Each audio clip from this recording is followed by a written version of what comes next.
And here's our final section of the prepping samples for microscopy, and we're going to talk a little bit about optics. Optics is physics, and while most biologists don't get a lot of physics in their training, we can't escape it. It's the same things that limits what NASA can do in outer space. We have limits with the optics and the physics of the optics. As we mentioned earlier, most microscope lenses expect a number 1.5 or a 0.17 thickness cover slip, and you can see that highlighted on this lens right on the barrel of it. We are encouraging people to use the high performance cover slips that have come out in the last 5, 6, 7 years that have a much tighter tolerance of their thickness than the standard number 1.5s. But make sure they're 1.5s, not 1s, not 2s, not 0s. You'll find those often in many labs in the drawers. If you can convince your lab manager and your PI, I would strongly suggest getting rid of all the other cover slips and just standardizing on number 1.5s. And I have more materials on that on our printable materials on the Microscopy Alliance. Outside of the cover slip is the place where your fingerprints go. If you're one of those people that loves to have lotions on your fingers or you put on sunscreen, that can get on the glass. This was actually seen from a lab that didn't clean off the buffer salts from their culture media. This is a beautiful DIC image, but you would not want to try and do high resolution imaging through a layer of crystals. It's really valuable to clean that off if you have a different brand of microscope in your lab and you're using oil there. Oils are synthetic hydrocarbons and they are not the same between vendors, so cleaning them off is also important. And if you're doing transmitted light, even of hematoxylin and stain slides, dirt on the cover slip will show up as shadows in your image. It's easy to clean them. The same cleaner that we use for lenses is great for cleaning slides as well. The one thing that can be kind of challenging is if you're doing a soft mounting media, if that glycerin gets on the outside of the cover slip, it's a mess. What's the best mounting media?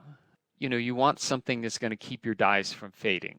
Our general rule of thumb is that you want to consider looking at the mounting media that comes from the company that either sells or makes your dyes to make sure that it is specifically chemically tuned to protect those fluorophores from oxidating, which is what causes fading. And we do not recommend using mounting media with DAPI in it. This almost always leads to too much non-specific blue background, especially if you come back to the slides a few weeks after you've stained them. You can barely see the nuclei from all the background. It's a terrible choice. I realize it's a time saver, but staining things with DAPI, it's just a dye. It's a couple of, apply the dye for a period of time, a couple of washes, and you're done.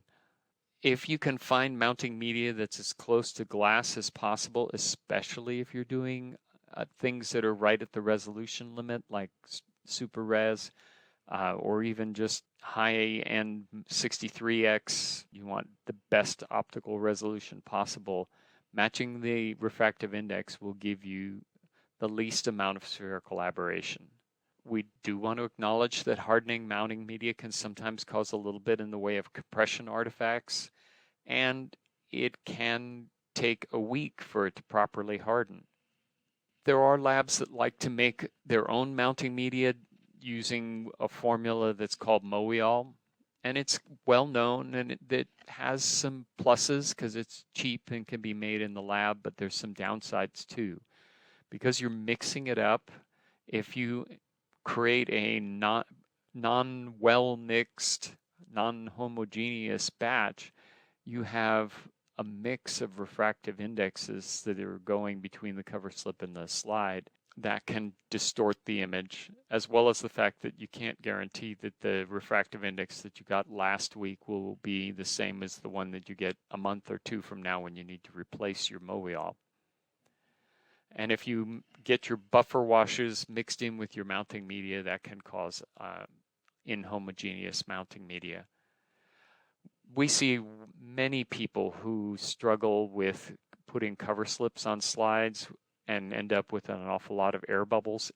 Air bubbles are killer in a bad way if you're trying to do high resolution imaging, because the refractive index of air is vastly different than it is from glass or mounting media. You want to make sure that you practice putting cover slips on so that you can avoid the bubbles. It's not a difficult skill, but do it before it's the most important. If you feel like you want to seal the cover slip with nail polish, do us all a favor and make sure that your nail polish is completely dry before you try and image the slides, because nail polish hardening on a glass microscope lens, not only will a solvent probably damage the coatings on the lens, but getting it off is almost impossible. If you happen to be working with live samples and you want to seal the edges of something, there's a compound called Velap that's a mix of Vaseline, lanolin, and paraffin. It's fairly easy to mix up and it's breathable.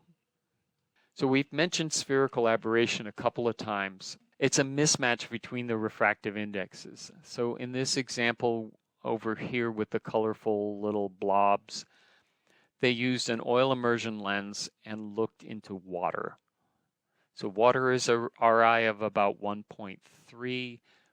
Glass or oil, since oil matches the glass, is about 1.5. So there was a mismatch in refractive index.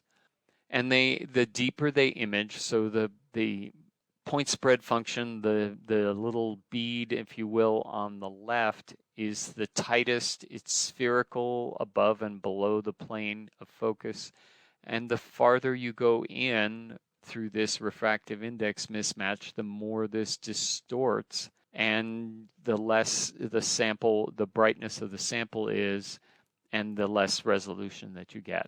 This is the same reason why we don't like those chamber slides where you're looking through the microscope slide and you've got that big blue resist on it. This pushes the sample farther away from the cover slip and you get more of this spherical aberration going on. One of the issues is as light passes through tissue, there are lipids, there are membranes, there are nuclei. All of those have slightly different refractive index, and they tend to bend the light and cause it to scatter and refract differently. In the past, if you wanted to do confocal imaging deeper than about 80 or 100 microns, you really needed to use multiphoton because infrared lasers are not nearly as affected by refractive index differences. There have been some techniques called tissue clearing that have been developed that allow you to give the tissue a uniform refractive index. I did not take these pictures, but you can see that I think it's a mouse brain on top has a tannish color, and on the bottom it looks like a clear gummy bear. And with cleared tissue, you can go hundreds of microns using our standard confocal because you don't have scatter or refractive index differences.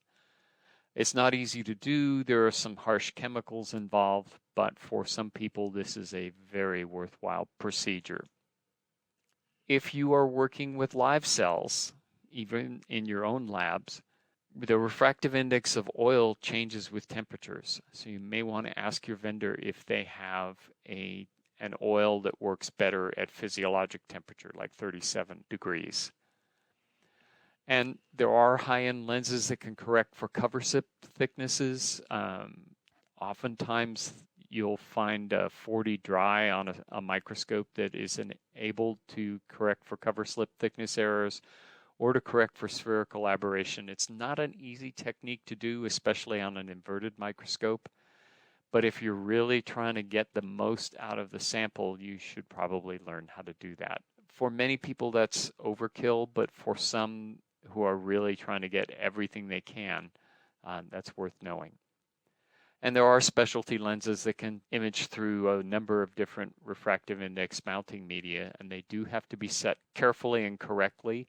And again, this is a time when you want to talk to your core facility manager, or if you have one on your own microscope, to make sure you've learned from the vendor how to use it properly. We do have water immersion lenses, which are useful for imaging live cells so that the refractive index of the sample matches the immersion media we're using. There is a specialty mounting media that's actually oil-based that does not evaporate. It is more expensive. It's also particularly useful if you have an inverted microscope and no way to really get the water in there. So here's the image sources for this section, and I want to acknowledge my colleague Patty Jansma, who's co-manager of the imaging core with me, and she looked over and helped me with this presentation. And I have some support from the Southwest Environmental Health Sciences Center, the Cellular Imaging Core, and also from the Data Science Institute in addition to RII. Thank you. I hope this was helpful.